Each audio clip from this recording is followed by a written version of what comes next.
I hope everyone is doing well. ఈరోజు వీడియోలో మనం పైథాన్ గురించి డిస్కస్ చేసుకుందామండి. What is meant by Python, why do we really required this Python, ఎక్కడెక్కడ use చేస్తామన్నది క్లియర్గా తెలుసుకుందాం. ఓకేనా? సో డెఫినేషన్ వైజ్గా చూసుకుంటే Python is an interpreted object oriented high level programming languages with dynamic semantics. Okay, so Python is an interpreted అంటే ఏంటి అంటే, so if I tell you in real time scenarios, so before going to the explanation of the interpreter, so మనం కొన్ని basics ఒకసారి చూద్దామండి. Okay, computer basics. So ఈ basics అనేది మీకు క్లియర్గా అర్థమైతే మీకు ఇంటర్ప్రిటర్ అనేది చాలా ఈజీగా అర్థమవుతుంది. Okay, so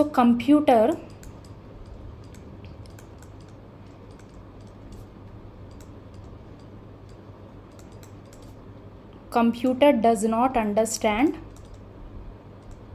human language. అంటే మనం ఏం మాట్లాడుకుంటున్నామో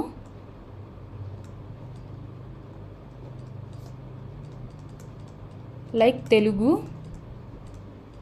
and so on. Okay, so కంప్యూటర్కి హ్యూమన్ లాంగ్వేజ్ అర్థం కాదనమాట. సో కంప్యూటర్కి అర్థమయ్యే లాంగ్వేజ్ ఏంటి అంటే మిషన్ లాంగ్వేజ్. కంప్యూటర్కి అర్థమయ్యేది లాంగ్వేజ్ మిషన్ లాంగ్వేజ్ అనమాట. సో ఈ మిషన్ లాంగ్వేజ్ ఎలా ఉంటుంది అంటే జీరోస్ అండ్ వన్స్ బైనరీ ఫార్మాట్లో ఉంటుంది అనమాట. ఓకేనా? Binary format. ఓకే, సో ఈ బైనరీ ఫార్మాట్ అనేది నాన్ రీడబుల్ అనమాట. ఓకే,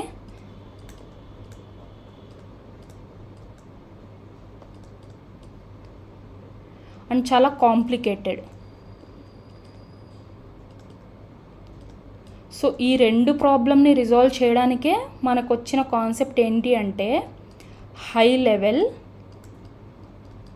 ప్రోగ్రామింగ్ లాంగ్వేజ్ అనమాట.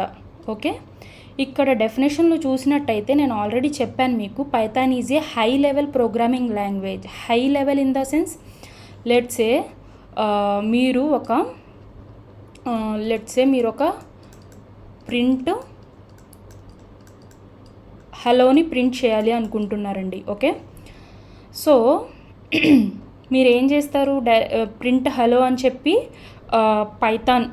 పైథాన్ ఐడిలో ఓకేనా ఎంటర్ చేయగానే అది మీకు ఏం చేస్తుంది, హలో అని చెప్పి డైరెక్ట్గా మీకు అవుట్పుట్ ఇస్తుంది. ఓకేనా? సో బ్యాక్గ్రౌండ్లో ఏం జరిగిందో అని తెలుసుకోవడానికి సో ఇక్కడ హై లెవెల్ లాంగ్వేజెస్ వచ్చేసి మనకి C++, Java, Python. Okay, so మీరు పైథాన్ ఇంటిగ్రేటెడ్ డెవలప్మెంట్ ఎన్విరాన్మెంట్ అంటే కోడ్ రాసే టూల్ అనమాట. ఆ టూల్లో మీరు ప్రింట్ హలో అని ఇస్తే ఇది ఏం చేస్తుంది అంటే డైరెక్ట్గా కంప్యూటర్ దగ్గరికి వెళ్తుందా? లేదు, ఎందుకంటే కంప్యూటర్కి అర్థమయ్యే లాంగ్వేజ్ ఏంటి, బైనరీ. కరెక్ట్, జీరోస్ అండ్ వన్సే అర్థమవుతుంది. సో ఇక్కడ నుంచి ఇక్కడికి ఎలా ట్రాన్స్ఫర్ అవుతుంది అంటే మిడిల్ ఏముంటుంది అంటే ఇంటర్ప్రిటర్ అండి. ఇంటర్ప్రిటర్ ఏం చేస్తుంది అంటే ఇక్కడ వచ్చిన కోడ్ని ఇన్పుట్గా తీసుకుంటుంది, లైక్ ప్రింట్ హలో అని చెప్పి. ఓకేనా? సో ఈ ప్రింట్ హలోని జీరోస్ అండ్ వన్స్గా కన్వర్ట్ చేసుకుని కంప్యూటర్ అండర్స్టాండబుల్ లాంగ్వేజ్ లాగా ఇది చేంజ్ చేసి మనకు అవుట్పుట్ ఏమిస్తుంది, హలో అని ఇస్తుంది. కరెక్ట్? ఓకేనా? సో ఇంటర్ప్రిటర్ అనేది హై లెవెల్ లాంగ్వేజ్ నుంచి కంప్యూటర్ అండర్స్టాండబుల్ లాంగ్వేజ్గా చేంజ్ చేస్తుంది అనమాట. ఓకేనా? సో ఇప్పుడు మనం ఇంటర్ప్రిటర్ అంటే ఏంటో చూద్దాం. ఓకేనా? ఒక రియల్ టైమ్ సినారియో తీసుకొని చెప్తాను మీకు what is meant by interpreter అని చెప్పి. మనకి 2 కాన్సెప్ట్స్ ఉన్నాయండి. ఓకేనా? Like interpreter, compiler. ఓకేనా? సో నేను ఒక రియల్ టైమ్ సినారియో తీసుకుంటాను. లెట్సే ఒక రెస్టారెంట్ ఉంది. ఓకేనా? రెస్టారెంట్లో ఒక ఏ అనే వెయిటర్ ఉన్నాడు, ఒక బి అనే వెయిటర్ ఉన్నాడు. ఓకేనా? సో ఈ ఏ అనే వెయిటర్ ఏం చేస్తాడంటే ఎవ్రీ కస్టమర్ దగ్గరికి వెళ్ళి ఓకేనా ఆర్డర్స్ ఒకేసారి తీసుకుంటాడు.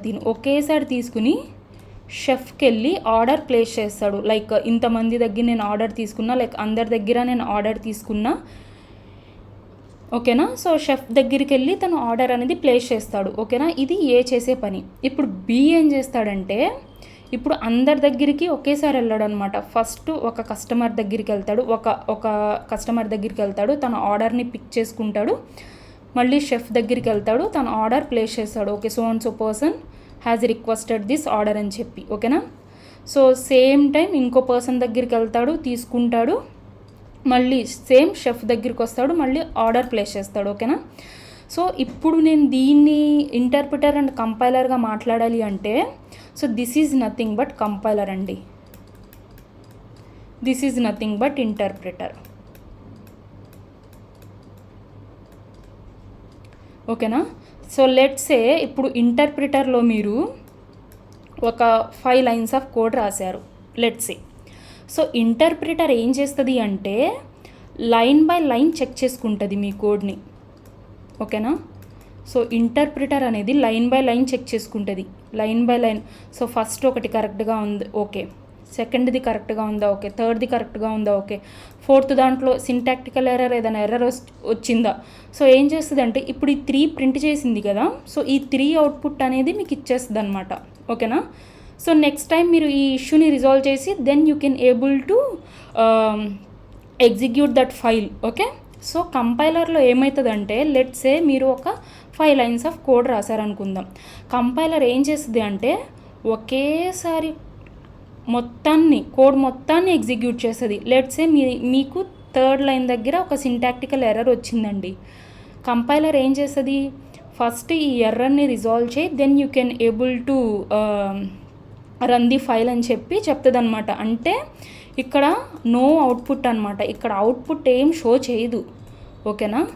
కానీ ఇంటర్ప్రిటర్లో ఏంటి, ఎక్కడ వరకు అయితే మీ కోడ్ అయిపోయిందో లైన్ బై లైన్ చెక్ చేసేసుకుని ఎక్కడ వరకు అయితే మీ కోడ్ అయిపోయిందో అక్కడ వరకు మీ అవుట్పుట్ ఇచ్చేస్తుంది. కానీ కంపైలర్లో ఎక్కడైనా సరే బ్రేక్ పడిందా, సో తనేం చెప్తుంది అంటే మొత్తం రిజాల్వ్ చేశాకనే మళ్ళీ మనల్ని ఎగ్జిక్యూట్ చేయమని చెప్పి ఎర్రర్ త్రో చేస్తుంది అనమాట, ఓకేనా. ఐ హోప్ మీకు ఇంటర్ప్రిటర్ అంటే క్లియర్గా అర్థమైంది అనుకుంటున్నాను, okay. So next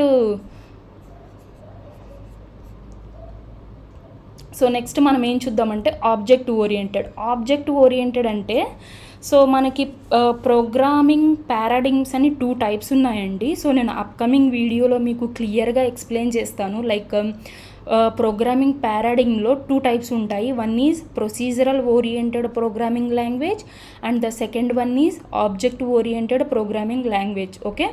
so procedural oriented programming లాంగ్వేజెస్లో అన్నీ ఒక టాస్క్ మీదే డిపెండ్ అయి ఉంటుంది అనమాట, అవన్నీ ఫంక్షన్స్ మీద డిపెండ్ అయి ఉంటాయి, ఓకేనా. ఆబ్జెక్ట్ ఓరియంటెడ్లో ఏంటి అంటే ఇది రియల్ టైంకి చాలా దగ్గరగా మనం ప్రోగ్రామింగ్ అనేది చేస్తామన్నమాట. లెట్స్ సే మీరు ఒక క్యాలిక్యులేటర్ డిజైన్ చేస్తున్నారు, okay.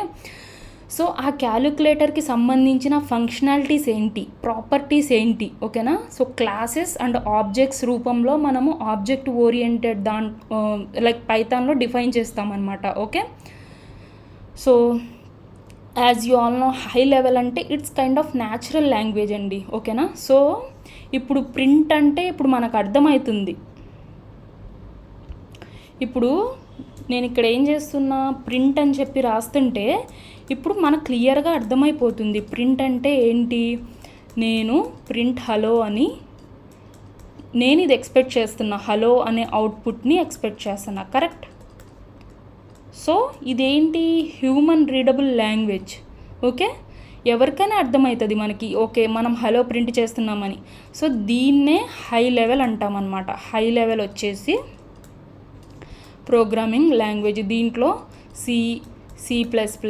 Okay, Java and Python, okay.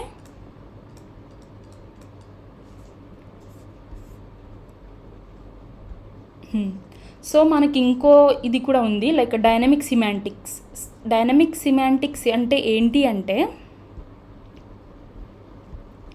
Let's say మీరు A = 10 అన్నారు, ఓకేనా. 10 అని చెప్పి మీరు రన్ చేసేసారు, ఓకేనా. ఈ ఫైల్ని రన్ చేశారు. అవుట్పుట్ ఏం చూపిస్తుంది మీకు, 10 అని వస్తుంది మీకు, ఓకే. సో అసలు ఇది ఎట్లా ఐడెంటిఫై చేసింది, యాక్చువల్గా మనము ఈ టైప్ ఆఫ్ ది వేరియబుల్ని మనం చెప్పాలి. లైక్ ఇది ఇంటీజరా, ఫ్లోటా, బూలియనా, స్ట్రింగా అన్నది మనం చెప్పాలి.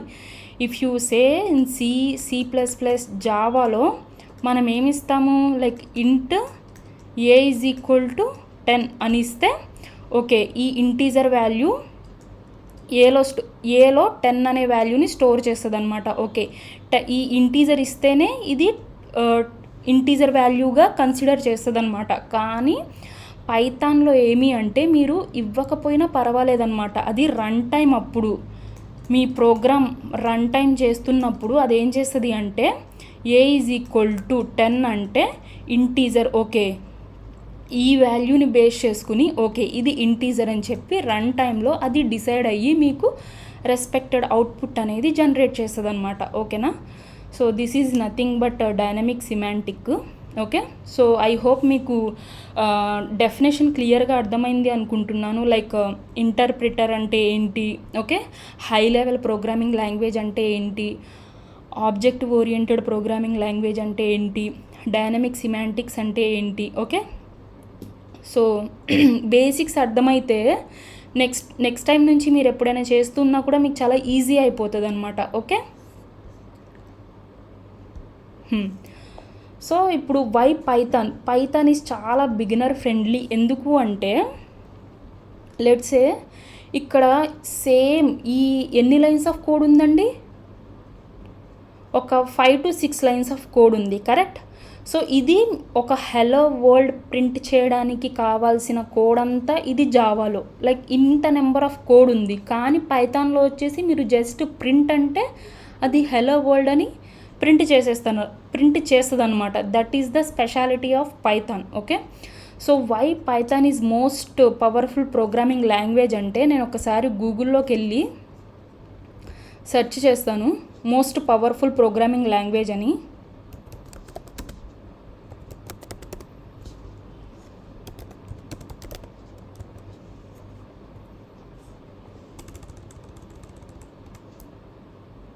మోస్ట్ పవర్ఫుల్ ప్రోగ్రామింగ్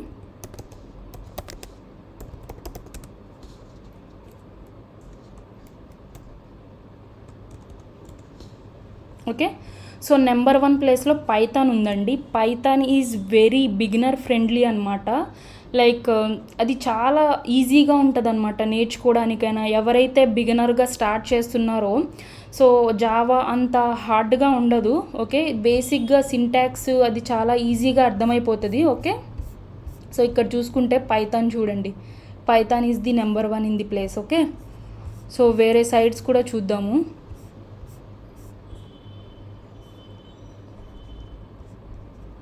(2024) చేస్తా, ఓకే. చూద్దాం 2024లో ఏముందో.